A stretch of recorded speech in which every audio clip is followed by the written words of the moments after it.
वो ये कह रहे हैं कि आप तो केंद्र में भी हैं और आप राज्य में भी हैं, तो केंद्र में क्यों नहीं लेकर आ रहे हैं? आपको क्या रोक रहा है? वो विरोध नहीं कर रहे हैं। हरीश रावत साहब विरोध नहीं कर रहे थे, वो तो कह रहे थे लाइए ना केंद्र में लेकर आइए। आप क्यों राज्य में लेकर आ रहे हैं जो एक ही बाउंड्री में सिमट कर रह जाएगा, उत्तराखंड तक सिमट कर रह जाएगा? देखिए प्राची जी, हमें एक बात समझनी होगी, केवल उत्तराखंड में नहीं, गुजरात में भी और भी भाजपा शासित राज्य हैं जहां पे फॉर्मर जजेस रहे हैं सुप्रीम कोर्ट के, हाई कोर्ट, इन्होंने पूरी एक रिपोर्ट दी है और उसके बाद प्रदेश सरकार इसको ला रही है। और इसकी एक वजह जो मैं समझता हूं, मेरी जो समझ है कि अगर किसी प्रदेश में आएगा तो वो एक मॉडल बन के आएगा। हम देखेंगे कि उसमें किसी को कोई तकलीफ नहीं हो रही, कुछ बेहतर हो सकता है क्या, कुछ बदलाव की आवश्यकता है क्या। और पूरे देश में परिस्थितियां आप जानते हैं, जात आप जानते हैं, धर्म आप जानते हैं, अनुसूचित जनजाति, बहुत सी ऐसी यानी आप चीजें हैं मॉडल जिनको के ध्यान तौर में पर रखना लाना पड़ता चाहते है। हैं और इसके बाद फिर आप देखेंगे कि देश में ये कैसे काम करेगा। कम होती है। ठीक है गौरव भाटिया जी, अब मैं इस सवाल का जवाब ले लेती हूँ तहसीन पूनावाला जी से। तहसीन पूनावाला जी, जो शंका आप लोगों ने उठाई या जो हरीश रावत कह रहे थे उसका जवाब दे रहे हैं गौरव भाटिया जी। कह रहे हैं हम लेकर आ रहे हैं उत्तराखंड में और केंद्र में भी लेकर आएंगे। ये तो आप देखते हैं इनके हर घोषणा पत्र में रहता है यूसीसी का जिक्र। एक मॉडल के तौर पर ला रहे हैं क्योंकि कई शंकाएं लोगों के दिलों में, वो शंकाएं दूर हो जाएंगी और पूरे देश में भी लागू हो जाएगा, तो विरोध क्यों? प्राची जी, अव्वल तो आपके शो में शिरकत करने का मौका मिला, इसलिए आपका शुक्रगुजार हूँ। दो चीज आपके माध्यम से मैं बताना चाहता हूँ। सबसे पहले कि सीए को मैंने स्वयं माननीय सुप्रीम कोर्ट के अंदर चैलेंज किया है। मैं पिटिशनर हूँ, मेरे पिटिशन को कपिल सिब्बल जी लड़ रहे हैं। इस पिटिशन को, ये पिटिशन देश के संविधान के खिलाफ है।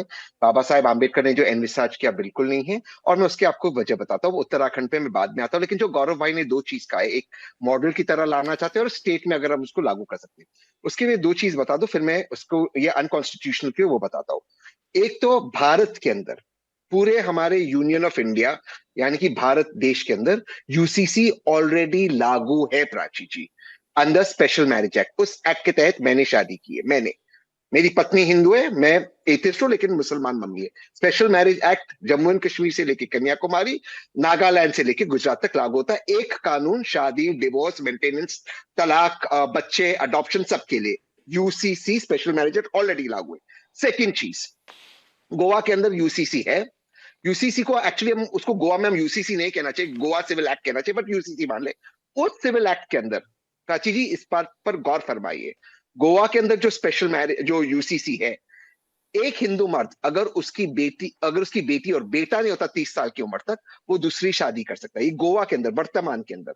गुजरात के अंदर जैसे माननीय प्रधानमंत्री और गृह मंत्री आते, वहां पे मैत्री करार नाम का एक प्रोसेस है, जहां पर आप ऑफिशियली गवर्नमेंट कॉन्ट्रैक्ट के तहत शादी के अलावा एक दूसरी पत्नी रख सकते हो, एक सेकंड वाइफ रख सकते हो, या एक सेकंड पर्सन रख सकते हो। मैत्री करार गुजरात के अंदर है, ये भारत के अंदर इस वक्त हो रहा है।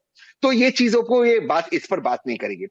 मैं आपके माध्यम से एक चीज कहना चाहता हूं, यूसीसी का मुसलमानों से कोई लेना देना नहीं है। मैं इस चीज को चैलेंज कर रहा हूं, मुसलमानों का इससे कोई लेना देना नहीं। भाजपा कोशिश करेगी हिंदू मुसलमान करने की। मैं एक ये सवाल, बात आप दो असीम सवाल वकार साहब को समझाइएगा। तहसीन पूनावाला जी वो बैठे हैं, वो इसे जोड़ने की कोशिश करेंगे। अभी तौकीर रजा को आपने सुना नहीं, आप थोड़ी देरी से जुड़े हैं। तहसीन पूनावाला जी, तौकीर रजा तो कह रहे हैं, एक सेकंड मेरी बात सुन लीजिए, फिर आप जवाब दे दीजिएगा। तौकीर रजा तो अभी से कहना शुरू कर चुके हैं कि यहाँ यूसीसी छोड़ दीजिए, अभी से हम मुसलमानों की नहीं सुनी जाती है, जो मौजूदा कानून है उसमें हमारी नहीं सुनी जाती, कोर्ट हमारी सुन नहीं रहे, वो तो यहाँ तक पहुंच गए।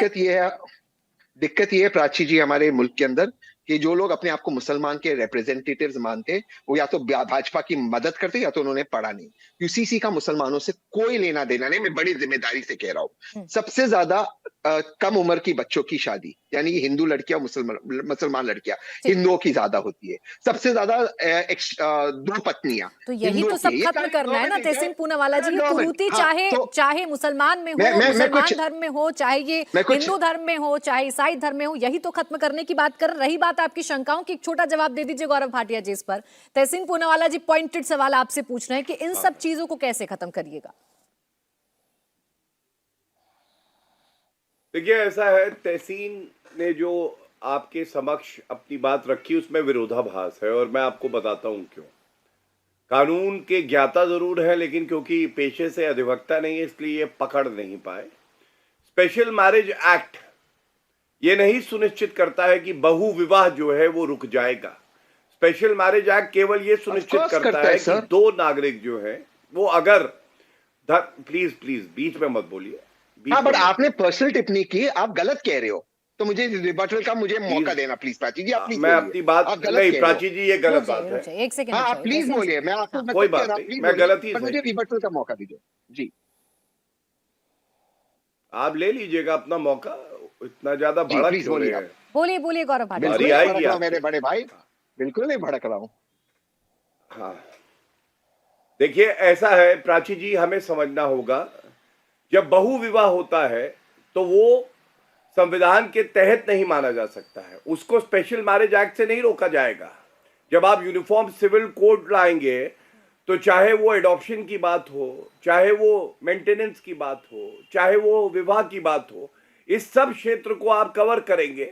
और मैं इसीलिए तहसीन को ये बताना चाहता हूं, मुसलमान शब्द पहली बार किसने प्रयोग किया? हमने तो नहीं किया, क्योंकि यूनिफॉर्म सिविल कोड का मतलब ही ये है एक ऐसी संहिता जो समान रूप से हर नागरिक पे लागू होगी, वो किसी भी धर्म का क्यों ना हो। लेकिन ये लोग इसको मुस्लिम हिंदू बनाना चाहते हैं। दूसरी बात, इन्होंने कहा कि हिंदू बच्चियों का विवाह जो है कम उम्र में हो जाता है। तो तहसीन भाई, मैं तो ये कहूंगा, चलिए आपकी बात सच है, अगर जल्दी हो जाता है उसको भी तो रोकने की जिम्मेदारी नरेंद्र मोदी जी और हमारी है ना। तो बच्ची चाहे हिंदू हो चाहे मुस्लिम हो, हमें तो उसे रोकना है और हम रोक रहे हैं। आप इसको हिंदू मुस्लिम क्यों बना रहे हैं?